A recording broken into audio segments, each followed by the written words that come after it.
নমস্কার বন্ধুরা, আজ বিপত্তারিণী পূজাতে আমি একটা ব্লগ বানালাম, তাই তোমাদের সাথে শেয়ার করতে চলে এসেছি। চলো দেখে নাও। কালকে আমার ভাইয়ের বউ মাম্পি দুব্বা ঘাস কাটছে। আমাদের বাড়িতেই দৌড় বানানো হবে তার জন্য।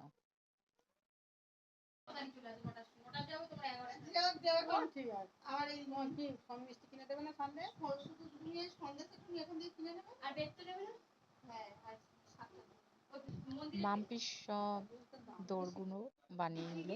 মাম্পি দুব্বা ঘাসগুলো মানে গুনে গুনে দিচ্ছিল, আর ও সবগুলো করেছে। আমার বড় বোনও নিয়ে গেছে, তো অনেকগুলোই করেছে বেচারি। আমার ছেলে তো এখন থেকেই পড়বে বলে ওর মামিকে বলছে। তারপরে সকালবেলা স্নান টান সেরে আমি ঠাকুরকে পূজা দিয়ে নিলাম, আর মামি রান্না টান্না করে নিল। মাম্পি সব বাড়ির কাজ টাজ করে নিল। আমরা পূজা দিতে চলে যাচ্ছি। মামা ছাতা ধরো, মাম্মাম ছাতা ধরো। চলে আসলাম মায়ের মন্দিরে। এটা আদ্যাপীঠ। মন্দিরটা আরো কাজ হবে, অনেক বাকি আছে, কিন্তু কত সুন্দর লাগছে দেখো। আকাশ খুব সুন্দর চলে লাগছে। এসেছি আমাদের মন্দিরে। মা বিপত্তারিণী সবাইকে মঙ্গল করুন, সবাই ভালো থাকুক, সুস্থ থাকুক, এই কামনা করি। আর আমাদের প্রসাদ কেনা ছিল আগে থেকেই, মাম্পি সব এনেছিল, কিন্তু মামির ভাইয়ের বউ আবার পূজা দিতে দিয়েছে, তার জন্য আবার প্রসাদ কেনা হলো। তো আমরা মন্দিরের ভেতর প্রবেশ করছি, দেখতেই পাচ্ছ। আরো অনেক কাজ বাকি আছে, সেগুলো সামনে হবে। আর এই বোনটা আমাদের পুচকুটাকে আদর করে ও আবার পূজা দিতে বসছে। অঞ্জলি বদমাইশি করছে কেন? মাম্মা বেশি বেশি দুষ্টুমি ফুল দুষ্টুমি নেবে করে। তুমি? ফুল টেনে নিয়ে গালে দাও। এই দেখো ছিটছে। ফুল গালে দিতে নেই, কেউ না। মাম্মা হ্যাঁ, ঠাকুর মশাইয়ের কাছে চলে আসুন আপনারা। ওখানে মায়ের পায়ে স্পর্শ করিয়ে আপনাদের হাতের ডালা মা প্রণামী বাক্সে প্রণামী দিয়ে নিচে ফুল টুল নিয়ে নিয়েছি, পুষ্পাঞ্জলি দেবো আবার। তার মধ্যে আমাদের মাম্মাম যা দুষ্টুমি করছে তোমরা দেখো। তুলসী পাতা খাওয়া আরম্ভ করে দিয়েছে। মা বিপত্তারিণীর কি পূজার খাচ্ছিস তুলসী পাতা মাম্মাম? শেষ। তুলসী পাতা খাচ্ছিস? তুলসী পাতা। না বসবার যারা বসবার এত দুষ্টামি শুরু করেছে, একবার আমার কোলে, একবার মায়ের কোলে। আমার কোলে উঠে আবার ঘন্টা বাজিয়ে নিল, চিৎকার করছে এত ঘন্টা বাজানোর জন্য। তারপরে দেখো আমার কোলে বসে বসে কিরকম আমাকে মানে ঠেলা দিচ্ছে। করেন ভ্রমণ ক্রমে ক্রমে সর্বলোকে করিয়া ভ্রমণ কৈলাস শিখরে উপনীত তপোধন। একদিন নারদ ঠাকুর স্বর্গ মর্ত পাতাল ভ্রমণ করতে করতে আমাদের পুষ্পাঞ্জলি দিয়ে মাকে বাইরে এসে প্রণাম করে ধূপ মোমবাতি জ্বালালাম। তারপরে মায়ের কাছে আমাদের মনের প্রসাদ খেয়ে আমরা চলে আসলাম বাইরে।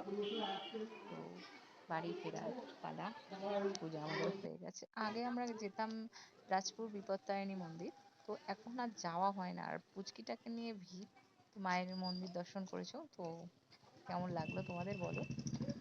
আর আমরা তারপরে বাড়ি ফিরে যাচ্ছি, তো কাছাকাছি আমাদের বাড়ি থেকে। এটা সোনারগাঁও বলে, তো এখানেই মন্দিরটা। তো সত্যি খুব মনটা শান্তি হয়ে গেল। কপালে তিলক কেটেছো তুমি মাম্মা? কেমন লাগছে? বাড়ি চলে আসছি মা আমার মামামের সাথে গল্প করতে ঠাকুরকে করতে। পুজো দিয়ে কেমন লাগছে তোমার? ভালো লাগছে? মনটা শান্তি হলো? তারপরে প্রসাদ খাওয়ার পরে একটু আমাদের সাবু বাড়ি খিচুড়ি খেয়ে নিলাম। বিপত্তারিণীতে সাবুর খিচুড়ি খাওয়া হয়ে গেছে, এবার লুচি টুচি হচ্ছে, মানে লুচি আর চানা পানির, তাই তো। এই যে আমার বোন সন্না বলছে পালাচ্ছে। চানা পানির। আমাদের রান্না শুরু হয়ে গেছে। আর সকালে তো ভাত টাত করে রেখে গেছিল মামি।